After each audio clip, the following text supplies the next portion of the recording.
مانجی تەموزش بوو هاوین بوو لەبەرەوەی گۆشتەکە بە زادەی وەنووسا بوو بەخوا دوو سارە تکە کەبابشم تەرەگرت لە بەدرم کە خوا دەزانێت. مامەجان بە جۆرە ئەوەی کە خەڵکی ئەم ناوچەی تا ئێستا ینی ئەم ڕووبارە و ئەم پردا چەند ڕووداویت کەی لێ ڕوویداوە بە درێژایی تەمەنێت؟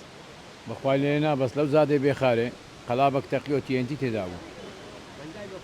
تقریبا 80 نەفەر شەهید من ئەو کاتی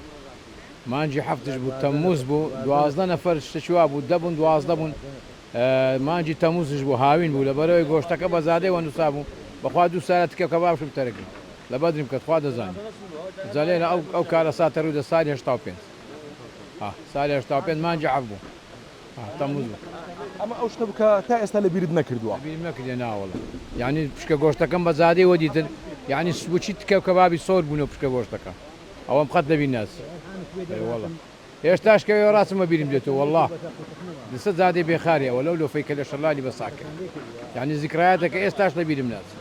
من کەس دیتم نانە برادەرەکمە بوو نایمەری عسکەری بوو 81 بوو شەڕ عێراقی ویرانێ هاتۆ دوکانێ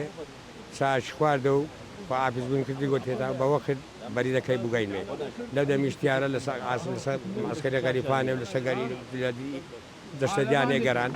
وەختێکی گرمش نەکات زۆر نەما ینی تقریبا 5 دقیقە تێپەری ڕۆیی بوو کە گرمش ناتوو کەتیارە لێدا لە زیچری یەکەم سیستێم ئەوش وێنەکەت ئەو گەیشە زیچرێ نایم ئەلی بکەی و بەریدی عسکەری لێدا بە ماتۆڕەوە سەر دەگەدابی هیچ سەر و سۆلاغەچی نییە ئەوە.